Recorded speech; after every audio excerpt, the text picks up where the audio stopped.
Capricorn rising. How you doing, Capricorn? This is your reading for the Scorpio new moon that's happening on the 1st of November 2024 on a Friday, which is Venus's day. So she's influencing what's going on with this moon, which I'll get into later. I read for the rising signs. So for those of you who do not have Capricorn in the first house, look to the house that it does fall in your natal chart if you know your time of birth. Look to the themes of that house and you want to apply those themes along with all the other meaning you've got going on in the sign of Capricorn to the messages that come through in this reading. Ooh, you saw that? You saw that flip? You saw what that card was? I try and keep these cards hidden, but that was just like, I'm coming out. I'm coming out. And for those of you who don't know your time of birth, but you can obviously see your chart on the day that you were born, just look to see what's going on in the sign of Capricorn and then apply that to what's coming through, because it will be as if that Capricorn energy, wherever it falls in your natal chart, has now energetically move to the first house. So the astrology will still link in. You just got to add on your own natal chart meaning on top of it. Right, let's get into it. There's going to be 2 piles for the tarot and 1 pile from my new oracle deck, which was an early Christmas present, and so appropriate for Scorpio. Look at that skull, rainbow Brainskull, and this deck's on what's written on the cards a lot of the times quite brutal, but in the book it really expands. It's really beautiful. It's such beautiful energy. I think this is going to be one of my favorite oracle decks. All the decks that I use, including all these cards here on the table, which will be for the oracle reading that I do after the all 12 signs. I always pull them before doing a transit. All of them are listed in the description box. So the first pile the first pile is, what is the most integrated and expansive intention of this moon for you, my lovely Capricorn collective? And I like to tap into this because the more that we sort of know what is like the higher point of all of this, right, we can then apply that to any situation that shows up in the Scorpio area of your chart, right? The good, the bad, the ugly, the beautiful, the clear, the confusing, right? All of those things, right? We can go, oh, what's going on? Zoom back to what's going on, what's the message come through here, and then you can apply it and go, okay, if this is what the root is, and it gives you perspective of how to figure out what's going on. Now, if you want a deeper understanding of this moon, I've done a collective reading. I always do that reading first, and that's where I've broken down the astrology in way more detail of how the celestial bodies are talking to each other at the exact moment, right? And this forms a language, an energy, a vibe, right? And this forms a blueprint, right? An energetic blueprint that is downloaded into us at the time of the new moon that we'll all be collectively working with over the next 6 months. And again, in that reading, I also tap in to the most integrated and expansive intention. That way you can apply it to all the nuances of your life. Did a collective tarot reading as well as channeled messages. So as I said, that's acting as the baseline for the all 12 signs series. So you might want to pause, go watch that, come back, and then you'll have a deeper understanding of what's showing up here. I will touch on the major astrology, but I'm not going to be going into the details so much. I also talk about Scorpio in a lot more detail in the collective reading. Pile 2 is how to work with Pile 1. What tips and tips and tricks and perspectives and mindsets and energy we want to work with that will then really amplify what's going on in Pile 1. Is going to be pile 2, and pile 3 there's going to be 3 cards from the rainbow Brainskull, and this is very much linked into the fact that this new moon is happening the day after Halloween, All Hallows Eve, SAMHAIN, the cross-quarter fire festival, and this is when we have the very thin veil between the worlds, right? Everything is very sort of flowing in one and out of another, and it's often linked into the ancestors, to the dead, and so I think this is so powerful because that's happening during the balsamic phase of the moon, which is just before the new moon, and when the moon is at its darkest. And this is when we release, when we purge, when we let go, when we compost everything that isn't working for us and transform that into deeper wisdom, and then the bed in which we plant our intentions for the new moon. So pile 3, the 3 cards. First one is going to be, what is the message from your ancestors? What do they want to say to you?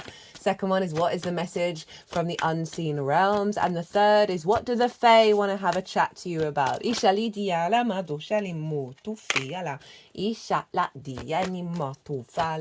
So that is going to be the cards. And so let's get into the astrology. I'll also pull a couple of clarifying cards from the first light tarot at the end to sort of double down and regroup the whole theme of the reading.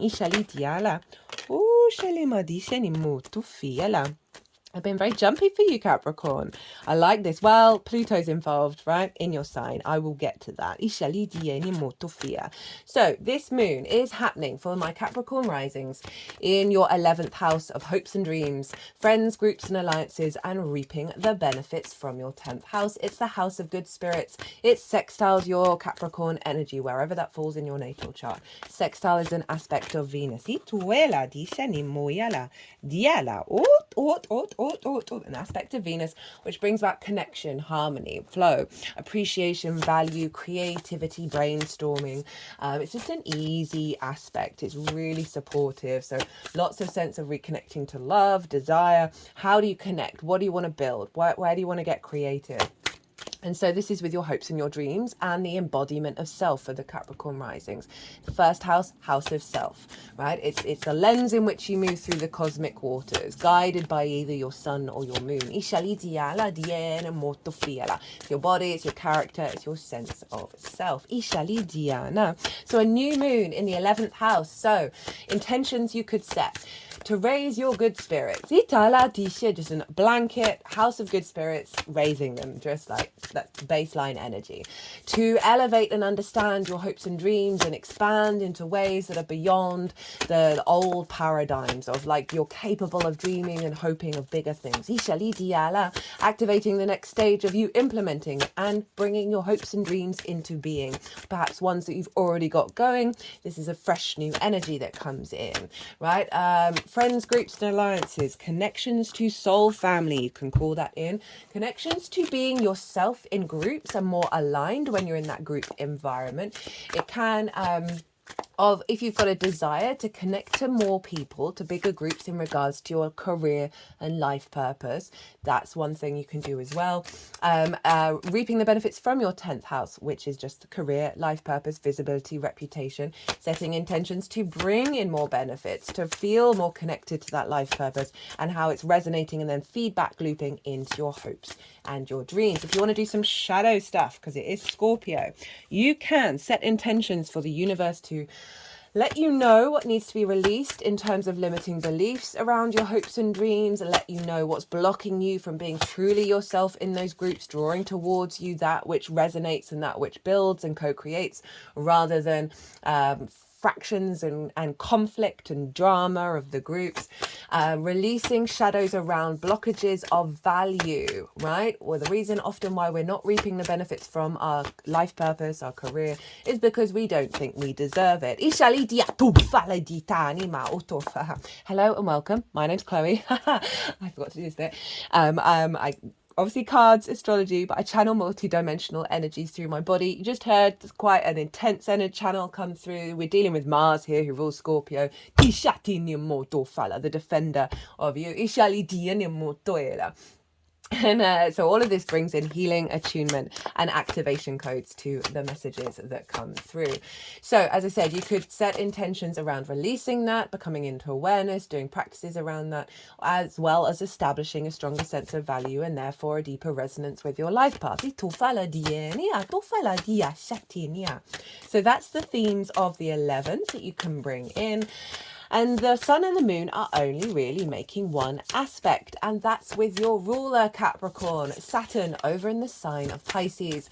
Saturn is retrograde at the moment, and it's making a trine to the sun and the moon. Now, a trine is an aspect of Jupiter, another free-flowing, easy energy. And this is where we bring things together in order to elevate, expand, and bring deeper wisdom, which brings a rooted confidence within yourself, a knowing within yourself, which allows for more flow. And this is when the feeling of abundance, of opportunities, of just generosity of spirit come in. So we've got a very supportive, wisdom, elevated, oriented Saturn trine to the sun and the moon, and it's over in your third house of your it's the house of the goddess. It's where we find meaning in our day-to-day, where we bring our big picture philosophies into the little things. It's doing the washing up, it's going to the shop, it's your local environment, your local community, the things you do, the mundane things, right, that we sort of take for granted. And this is why it's important to bring meaning into that. And resonance, and that amplifies the rest of the chart. It's your environmental frequency. It is learning new things, because it's linked into schools, short distance trips, and the lens in which you communicate through. Now, Saturn is retrograde. Saturn retrograde for me is all about recalibrating inner authority, inner commitment, inner maturity to your legacy, right? A sense of stepping up to the plate, right? And this is in the way that you communicate and the way that you find meaning in your day-to-day. So you're recalibrating the inner world before Saturn goes direct, which will then see that come out in the outer world. And so this is forming a trine to the sun and the moon. So there's a lot of deep wisdom in how you find meaning in the day-to-day, right? A resonance of what do you want your environment to be like? How are you communicating in a way that comes from the truth of yourself? And also with the day-to-day, this is going to be a very supportive energy in regards to you putting into practice on the day-to-day the steps that you need to do for your hopes and your dreams. I can definitely see this as groups seeing you as a more authoritative person in the way that you communicate. And Saturn setting up an environmental frequency where you're feeling very mature and confident in yourself, which is then going to elevate your sense of value and your commitment on a day-to-day basis to your career, which is going to see a upgrade in the benefits that you're reaping. Or your life purpose. As I said, career can just facilitate life purpose. Saturn can dampen the mood a little bit. So it's interesting with the house of good spirits. We've got this support of finding deeper ways of connecting to your emotional body. Ituela and your mood. Itufale on the day-to-day. Itufala dieni motoela. Ishatinia. Now, the other thing that's going on in the sign of Scorpio is Mercury is hanging out there. It's quite far away from the sun and the moon, so it's not a conjunction, but they're in the same sign, they're in the same house. And so Mercury is brilliant, right? Remember, everything I'm talking about is locked in to the Scorpio area of your chart for the next 6 months. And so this is ideas, heightened communication with groups, heightened communication, understanding and perspective, information collecting around your hopes and dreams, getting the plan in order. Mercury in Scorpio helps us see the truth, right? It's often secrets are revealed around Scorpio transit. I feel like this is, so the last couple of readings in the oracle cards have been pretty hardcore because we've shifted timelines, but now we're re-navigating the new reality. And this is brought in a balance between us being able to look at the light as well as the dark. The underworld, right? The shadow side, and realize it's all tools. It's all source. It's all that is. It is all tools for us to grow and evolve. So there's been some pretty intense energy come through it's in the astrology, but the oracle cards have really doubled down on it, of like, we're not getting knocked off our perch anymore in the same way. We're able to look at this heaviness. And so I really feel that Scorpio Mercury energy is helping you look in at the shadows, the monsters that have blocked you from being able to connect to bigger groups, blocked you from being able to appreciate the benefits or get the benefits that you need from your 10th house, as well as the distortions around your capacity to hope and dream, right? We're really able to face those, and some of those may be difficult energies that we're going to have the power to be able to work with, right? Now that's everything that's really kind of going on with the moon and the sun itself. So now we want to look to the ruler of Scorpio, who is Mars. Hey Mars. Hey brother.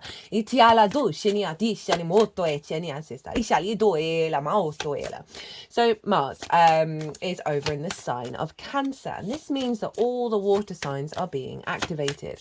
And you have Cancer over in your 7th house of the other, right? This is your committed, important people energies one-on-one in your life, right? This can be business partner, clients, therapist, near and dear friends, long-term committed romantic relationships, as well as your relationship with source. I ala dienia doshini mot ot ina di shani moya la dienima ot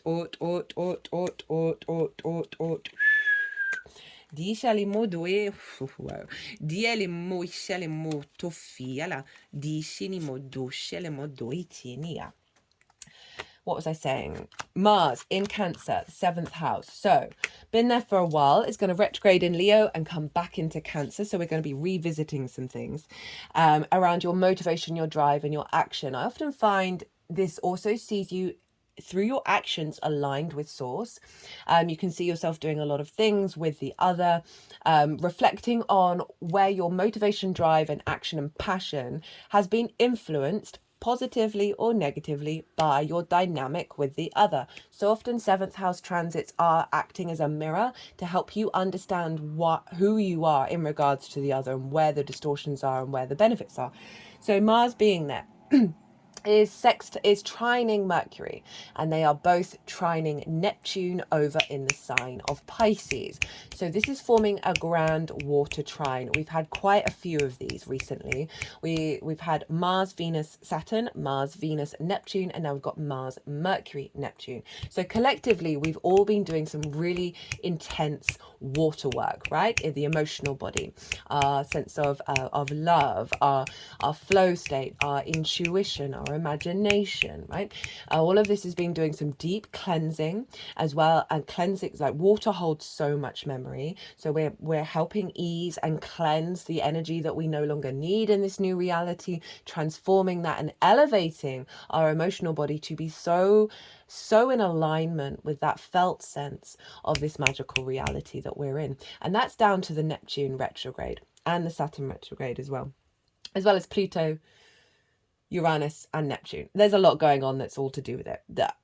The Neptune retrograde for me is all about pulling back the veil that we do not live in a magical reality, that miracles aren't available to everybody. In fact, they don't even exist. That there isn't source doesn't have enough energy and abundance for everybody. That's the veil that's being pulled down. So it was really interesting in the collective tarot. It was mostly pentacles. Now this is to do with Pluto. And this is because this is like the first...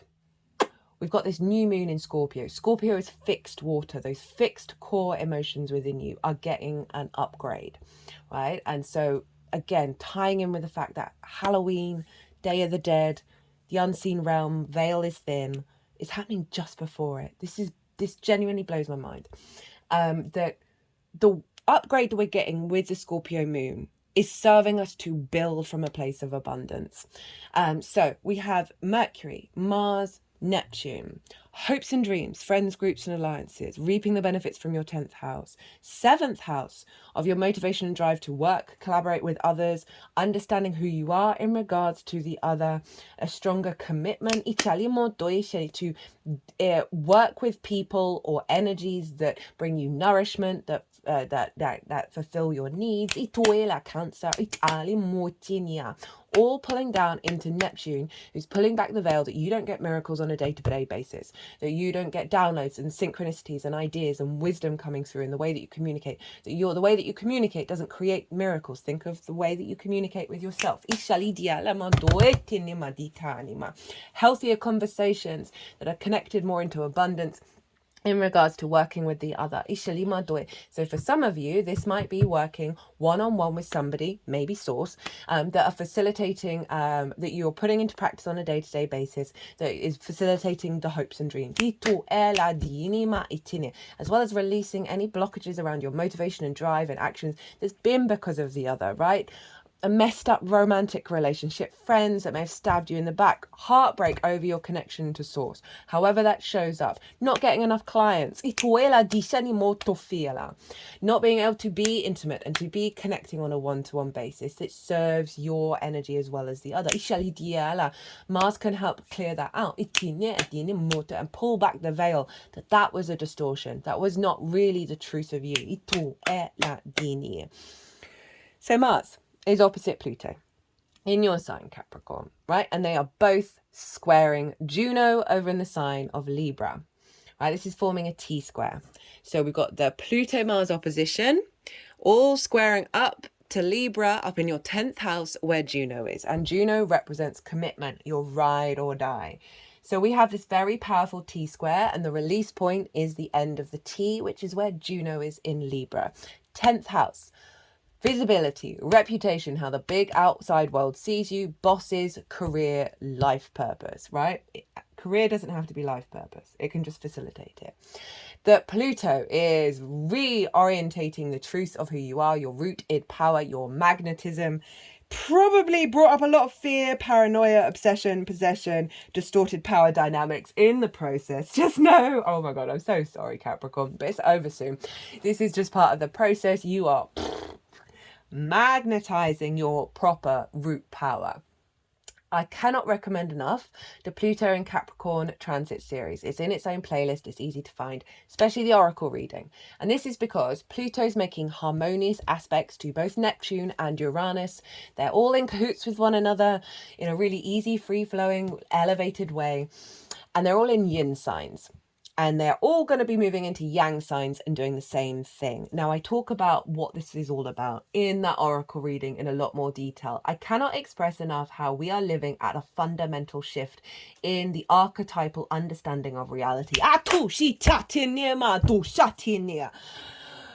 Oh, it's wild. So Pluto's really doing you a solid, even if it might not feel like it, Capricorn. Anyway, opposite Mars. So this can bring up conflict, drama, frustration with the other.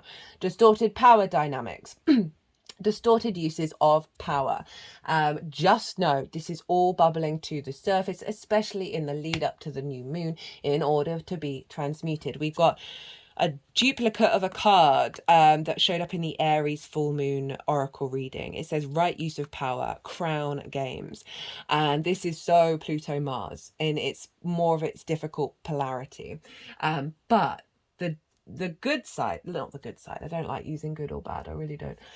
Mars and Pluto, when they are working in harmony with one another to support your evolutionary growth, are making sure that you are in your power when you are engaging with the other, and this is nourishing both parties, and you are feeling nourished by the actions of the other. This is elevating, you're magnetizing more co-creation with the other, and where there's action, where there's movement, where there's momentum, whether there might have been some stagnation before, this is really elevated, and it's all funneling into Juno in your 10th house of your career and life purpose. So this is making sure that the self and the other are in alignment with where you're headed, what you're doing with your career, your sense of confidence within yourself. And then this is all funneling into your hopes and your dreams and reaping the benefits. So there's definitely a theme around co-creation with the other. As I said, could be source, doesn't have to be a person in the 3D world, although source is always operating through them. Where you are really like funneling that energy into where you're headed, right? Rather than old patterns.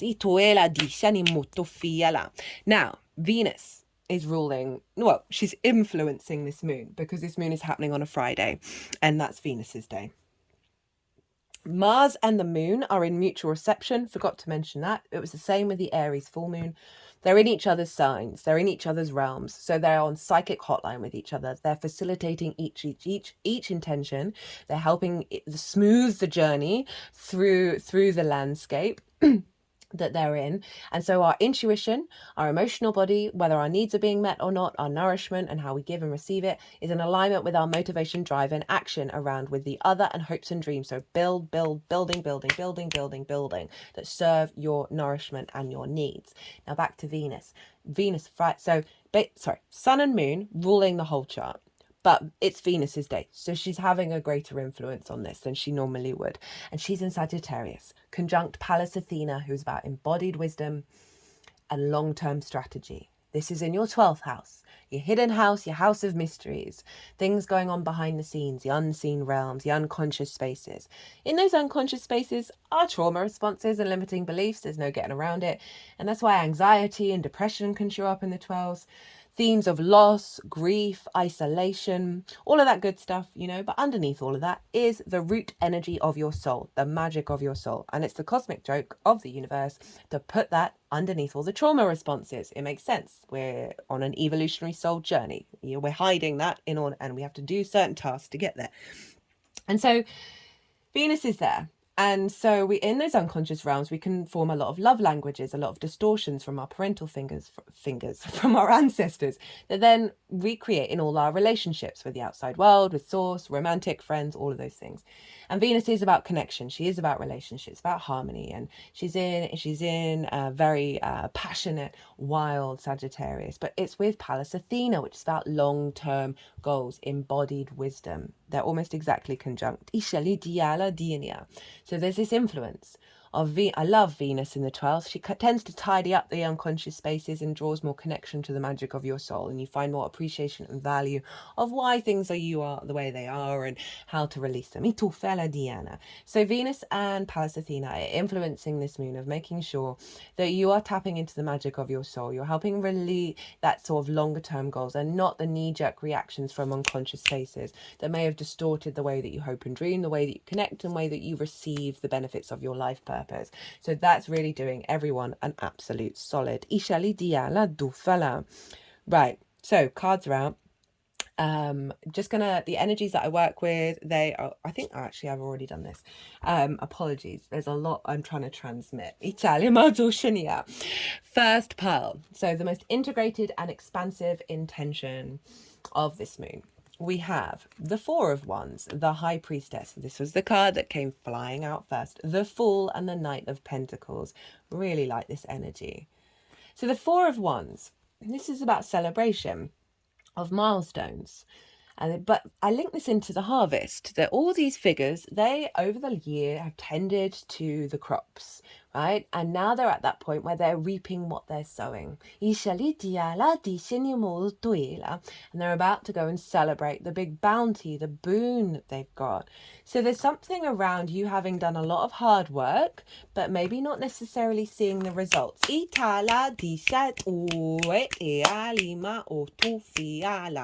And this moon is a new moon, so it is unfolding over the next 6 months. Is one, letting you know you have cause to celebrate, and two, bringing in that celebration, bringing in that abundance.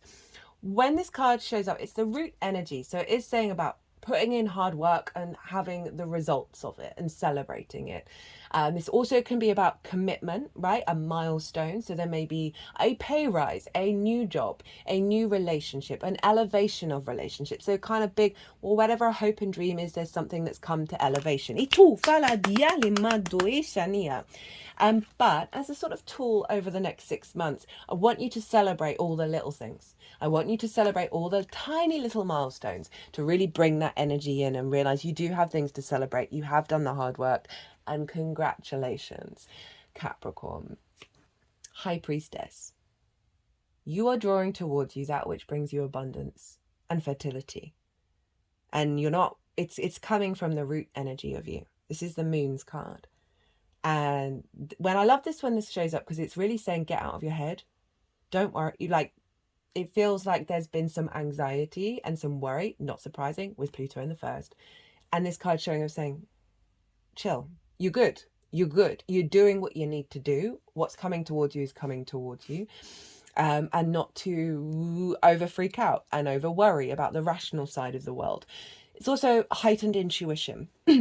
So you being very intuitively embodied of knowing how things are going to unfold, rather than like them knowing all the details. There's just a real sense of, oh, if I need to focus on this right now, oh, I need to focus on this, I need to focus on that, I need to focus on that. There's a strong alignment here with your water body, with serving your needs and your nourishment. We then have the Fool. So with this resonance underneath of you of knowing you've done really well, you've got things to celebrate, that's giving you this sort of comfort in your intuitive body that things will unfold in the way that they need to. This is liberating your energy with the Fool, right? The Fool is so open to the world. It's just left the village. It's not jaded. It's looking at the good, the bad, the beautiful, the ugly, the chaos and the order with a sense of curiosity and a sense of awe of existence, right? The pure joy of existence. So I love that this is coming up with the House of Good Spirits. And you see the chest, it's really wide. So the Fool operates from the heart and is about to leap off this cliff, but knows a new reality is going to appear. So there's a real sense of a calming balm that's come in, that you're feeling intuitively, but also you're seeing like the reasons to celebrate. That's allowing you to step into that Fool of being really open-minded about how the hopes and the dreams, about what's coming towards you. You're starting a new journey because of with all the work that you've done. We then have the Knight of Pentacles. Now the Knight of Pentacles, grounded, practical, is going to get you where you need to go. This is about the embodied action, the wisdom that you have, the safety, the security that you have in your vessel, right? That you know things are unfolding, you know you're going to put in the effort, you know you're going to do what needs to be done. There are oak leaves in the helmet and on the is it the bridle of the horse, which represents strength and wisdom. You're in your power and you're going to be able to take the action that you need to take. You're going to have the resources you need to do to be able to build. Eat la di sha la ma du fa. Now, what's at the bottom of the deck? We have the Queen of Cups. So very similar to the High Priestess. The queens are very yin in their nature. They cultivate, they bring nuance, they bring depth. They really nurture and nourish their element. She's very psychic. She can see really far into the future, but she's not worried. In fact, she's so serene in her present moment. She is turning into the ocean, right? She's really at peace. There's a great deal of serenity here. I love this showing up in terms of tending and caring and loving your hopes and dreams. I can see this as you being seen as the Queen of Cups in big groups and alliances, right? Connecting to soul family intuitively, where you're seen as a very nurturing energy, of an energy where they can come to for support and for that serenity. You're also giving this to yourself, right? And again, it's sort of that fear mindset that these cards are kind of saying, get out of your head of that. Don't, with that Fool, don't, and the High Priestess, don't focus on the fear. This is about focusing on knowing that this water is undulating through you, that this is all in alignment. It's making me want to talk about, I've talked about this on and off over the last couple of transits. Recently, it's become very, very loud and clear that all the little things that happen, like the mistakes, the difficulties, the troubles, the accidents, have all, where in the past I would have thought, I'm not in alignment, right? I'm not in flow. I'm not connected to source. They have all been precognitive situations that led to actions that I then took that facilitated events in the future that I had no idea about. So it's this kind of serenity, and I think did I talk about it in the collective reading? I might have done. That the more that we embody that, of knowing that every moment is aligned, the more that we feel that in our water body, the more that creates a resonance that then starts really showing up that it truly is that. And this is that Queen of Cups of cultivating that experience. But she is of the root energy, and she is saying there's a serenity, and you're caretaking that House of Good Spirits. You're gonna be in alignment naturally with that energy. How to work with it, how to amplify all of this. With the Three of Wands, with the Nine of Wands, the Eight of Pentacles, and the Lovers. So this is an interesting combination. We've got the Three of Wands, which is saying, know that you are embarking on a new journey, right? This figure is Sun in Aries. And this figure is standing on a cliff. They have the higher ground. They have the higher perspective. But it's Aries, right? So this is like, I know I did the best that I could in any given moment. It's not about planning, it's the instincts. And your instinct is in alignment with knowing you're going to show up. You're not having to worry about the plans and what's going to happen. You're showing up, right? And so it's calling you to really focus on that, right? It's kind of doubling down on what's already come through in this pile, but it's saying keep this in alignment. If you have this a tarot deck, get this card out, have it by your bed, so when you wake up you see that and you go, that's who I am, that's who I'm embodying. And it's helping you work through the Nine of Wands. Now the Nine of Wands, the very exhausted, you see all the bandages, they're still standing, they've got spirit, they've got gumption, but they're always on the defensive. And it's usually for good reason, because you may have felt like you've had a lot of conflict, like those hopes and dreams. The world has just thrown attack after attack on you, right? Of being in groups where you might feel a bit isolated. You might feel like you've always got to be on guard. This can be like people not necessarily seeing eye to eye with the work that you do in previous experiences that then you're taking through with you into the new realm. And it's very draining, right? Do we need to be on the defensive? Can we find ways of navigating around that? The Pluto-Mars opposition is all about reorientating our understanding of how we work with conflict, whether we're being in conflict or conflicts coming towards us. And so there's this process of stepping up and doing the best that you can is going to help you understand. It's calling you to look at this. Where do you feel like this? Because this card is saying it's an illusion. You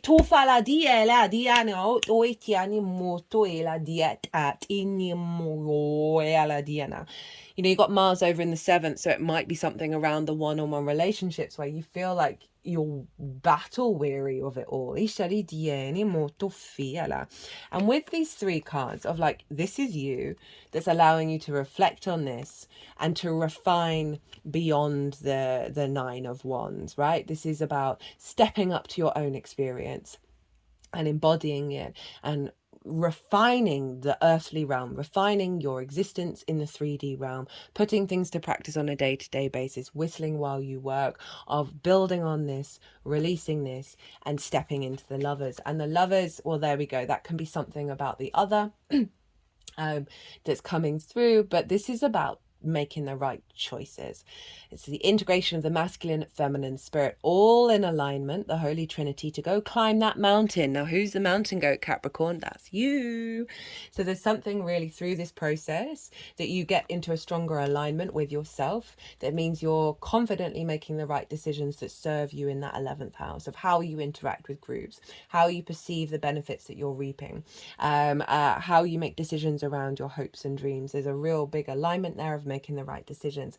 This also is Gemini, which is your 6th house of work, how you work, physical health, routines. So there's something around you reorientating the way that you work in the world in order for you to really step up to the manifestation from a place of abundance.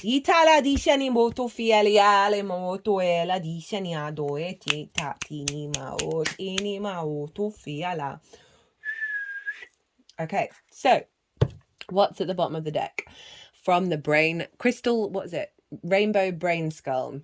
Imagination and reality are scheduled to be inverted. Ooh. Now, I've not gone through this deck because I like the surprise of it all.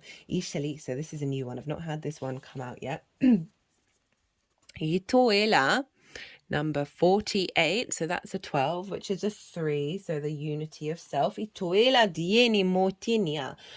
you'll be able to walk into the realm you dreamed up in your head. Yes. Think of what your computer and smartphone can already do. The world is not just stranger than we suppose, it's stranger than we can suppose. Terence McKenna. Oh, that's so good for hopes and dreams. That's kind of what, you know, what's come through already. That sort of high priestess, Queen of Cups energy of the things beyond the rational mind, right? Bigger than the imagination, weirder and stranger than the imagination. And it's all coming into your reality that you're going to see that build. And that's that 4 of Wands right at the beginning saying you're seeing things manifest. You're seeing the celebratory energy, the sort of, woohoo, we did it. Right, okay. What do the ancestors want to say to you? Oh, not seen this one either. Yeah, I guess I do stuff, but I don't feel like an actual thing yet. Oh, that is definitely how I felt for most of my life. Do I belong on this planet? If you felt fully formed, wouldn't the game be over? Many of the greats struggled with imposter syndrome, while amateurs are brimming with confidence. Take it as a good sign that you don't feel like an actual thing yet. It probably means you are one. This is tied in with this.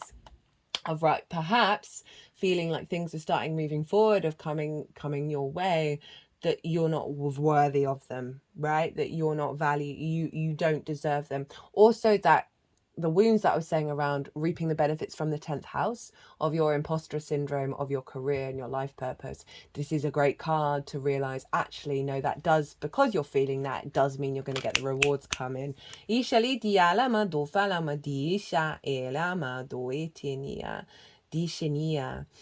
really soothing for like the Scorpio energy of like making peace with not being quite, because Scorpio's always questioning things. They're not. It's really just allowing an element of safety and surrender if you find yourself in this space. That it's part of the process of the weirdness of it all, that at your root you are embodied, with the fact that this magical reality is coming in, and everyone pull a tarot card every time I say magical reality, that this maybe have always been a part of you, this magical reality. I mean, it is for everybody, but like it may have really felt for most of your life that you weren't, the world around you was weird and not the real reality, and so made you feel like an imposter. And so this is kind of saying this new magical reality is coming in, is like the awakening to your presence on this planet, that you are not an imposter. But there's a process, right? It's going to unfold. Okay,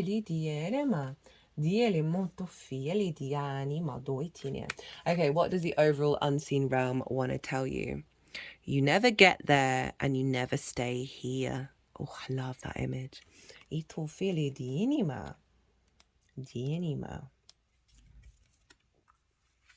are never in the past or in the future. Your awareness perpetually resides in the now. Stop yearning and appreciate the infinite magic of the eternal presence. Get out of your head. And again, that's going with the imposter of like, be present now. Tap into your energy in this moment. Disconnect from the collective, right? 11th house can be groupthink as well.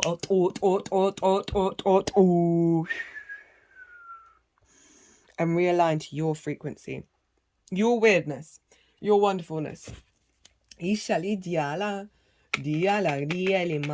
this is not fearing about what's going to unfold or expect the past to recreate itself. That's pretty powerful.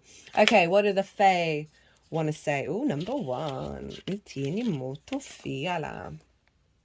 Di shinima. Relax. It's still just the loading screen. Sometimes we forget everything that comes before you press play. Trust the process and take the time to warm up. Because the game is about to begin. We always wish that we had more time to prepare. Right now, you actually do.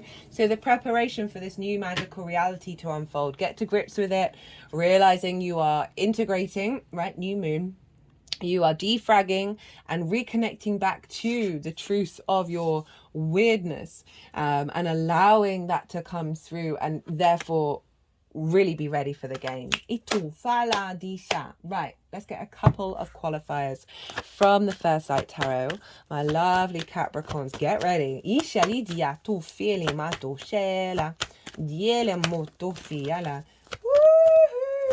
Oh my god, shut the front door on your way out. High Priestess at the bottom of the deck, double High Priestess, perception, hidden powers, reflection of ideas and knowledge, the embedded word knowledge. We got judgment, this is Pluto, results, decisions, outlook, finality, the Fool again. Voyager, journey, progress even, pathways. So resurrection, ascension of self, right? Remember, we're clearing a lot of energy from the dead, allowing you to make the right decisions on your journey that's opening up with the deep knowing within you that you are drawing everything towards you. So relax. Woo, Capricorn, what a reading. I hope this resonated. If it did, don't forget to hit that like button. Leave me an emoji, drop me a comment. Oh my God, it brings me so much joy to talk about astrology, talk about weird stuff. So that would bring me a lot of joy. But if you want a personal reading and a deeper dive, perhaps on this, my details are everywhere.